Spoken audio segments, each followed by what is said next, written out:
Hello, welcome back to my YouTube channel. My name is Nadia. I'm a Vedic astrologer and psychic medium. So today we are going to talk about the quick energy update from the perspective of Vedic astrology between 14th of March till 21st of March. As usual, I will divide my explanation into several parts and the timestamp will be in description box. In fact, this week there are many things going on in the sky. Okay, it's just gonna be pretty interesting though. Yeah, I will divide it into parts. The timestamp will be in description box along with my personal details if you are interested to book a personal reading with me. Okay, so let us start with the first and foremost here. We have Venus move to the sign of Aries and it's in conjunction with Rahu.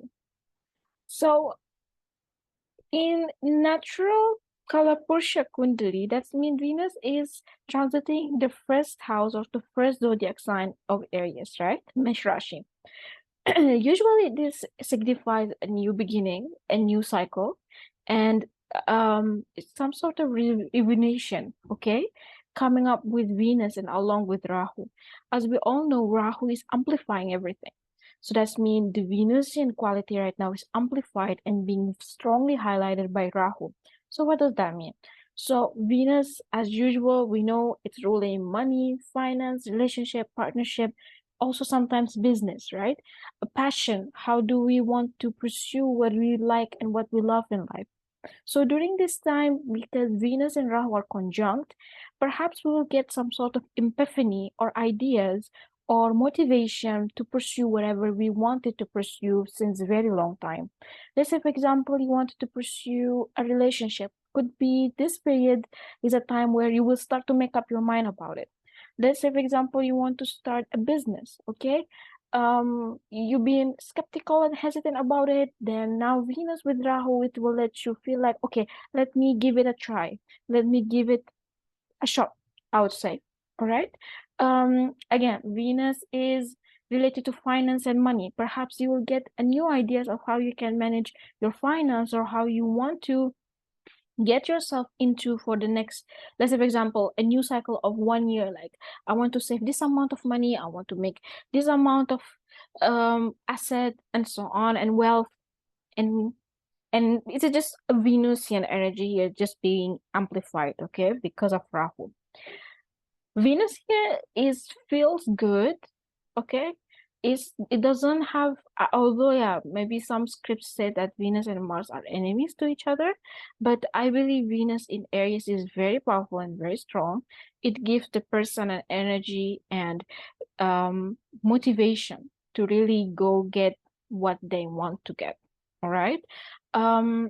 The only issue here, because it's conjunct Rahu, if you have kind of weak Rahu, it can really let you get into the roller coaster, if that makes sense, in a sense that maybe you will start to take action decision without actual planning about it, or there are some missing part about it, or maybe you're not being so careful in the way how you're supposed to be careful. It can also manifest in the different polarity or in the other side of spectrum of being impulsive and aggressive about and adamant, very much adamant about whatever you want. All right. I would suggest you to just calm down yourself a bit. Do not rush into anything. Do not jump into conclusion. In my opinion, even just delay it until we get into April. All right. Because Sun also will be in the 12th house. I mean, in the Pisces in the next few days. So I think it's better to just be careful and be more calculative during this time. Again, when it comes to relationship, partnership, your finance, before you taking any action, any decision. All right. So you have to be wise during this period. Yeah. This is as overall for Venus. Okay, I hope it makes sense. Yeah, most probably people who will feel affected about it are, again, people who have Venus Mahadasha. They are going through Venus Mahadasha, Antardasha, or Priantardasha. Okay, or people who have a strong Aries energy or Libra energy, and there are planets that are sitting in these signs are active, like active again, like in term of Mahadasha, Antardasha, Priantardasha. Right? So This is in regards to Venus. Let us move into the second thing that's gonna happen during this week, which will be on 16th of March. Okay, so Sun will be moving to the sign of Pisces. So happy birthday for all Piscean people. Wishing you a very, very happy solar return. So Sun is in Pisces. That means it's the Lord of the 5th house. It's sitting in the 12th house. Yeah. And it's conjunct Jupiter. This is pretty much a very, very nice placement, to be honest with you. Sun here in Pisces as overall, what it indicates that people are more intuitive during this period, of course, because of Jupiter also sitting here, yeah. So people are more intuitive, more in tune with what they are looking for, their soul desire. They are able to express themselves in a very calm and soothing way, I would say, during this period. All right. And because Sun is in the 12th house, naturally in Kalapusha Kundali, it could also indicate that some people will feel more to be isolated, more to be detached, or perhaps they are looking for other people who can connect with them mentally and psychologically, or even like intuitively. It's not that let's say, for example, you have regular friends that you go hang out with and so on. During this Sun in Pisces, you might be looking for a new set of people. You will start to hang out with different group of people again, that they are more soothing or more calm or more intuitive, or they are spiritual, so they can learn from them. I can learn from you, and so on. And because it's in the 12th house of spirituality, so it can give inclination also to go out and learn about astrology, learn about occultism, learn about any divination kind of science that you are interested on.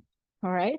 Sun as overall here in Pisces is good, but again, because it's a Pisces, because it's a 12th house, so you have to be careful actually on your expenditure, on your the way how do you deal with money, the way how you deal with your finance, and even relationship. Okay, because we have again Venus here is giving us like that impulsiveness, that okay, let us do this and that.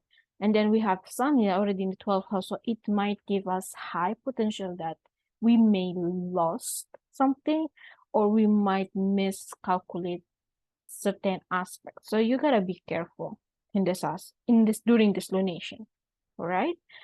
Again, it's just like, it's not like it's a bad period, but you just have to be careful. That's the whole idea. Okay. So again, happy birthday for all Piscean people. Wishing you a very, very, very happy solar return. Okay. So actually this is on 16th, will happen on 16th, and then we're gonna have Mercury also moving to the sign of Pisces. It's debilitation on 17th. That's mean only one day after Sun. Okay, cool.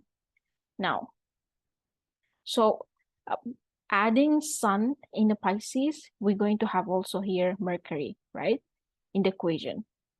This is again makes us feel like we want to be more in tune with ourselves, more in tune with our emotion, with our psyche, and perhaps the way how we'll communicate with people and communicate with others will comes from more as emotional perspective, or emotional or psychological kind of spectrum, more than being logical.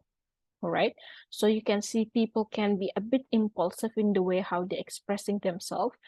It's not like impulsiveness. Perhaps there is a suppressive kind of energy inside of us that we want to start to just show it up to people and just being vulnerable. So you'll see most of people become more vulnerable, become more open. They will have like heart-to-heart conversation and so on. All right. So you might start to feel this energy strongly when we are heading into the new moon, which I believe around 21st and 22nd of March. Again, I mean, it's just gonna be this next week. Yeah. Yeah, I think it's on 22 or 23 of March. So this period also gonna be more like, again, more emotional, people become more open up. It can kind of get messy because some people, they might not really expect you to say things that you are saying, and vice versa. All right. So Mercurian energy during this period will be extremely important, extremely highlighted. So if you, let's say, for example, you want to express something, you want to say something, try to put it in proper wording or proper sentence, and try to choose a proper timing to express it and saying it, because otherwise there is a high potential that it might get misunderstood. Okay, it might get misunderstood, or people do not really understand what you're trying to say, and so on. So during that period, you will feel like people emotion will start to feel very highlighted or very heated at the same time, again, because we have also Venus and Rahu here.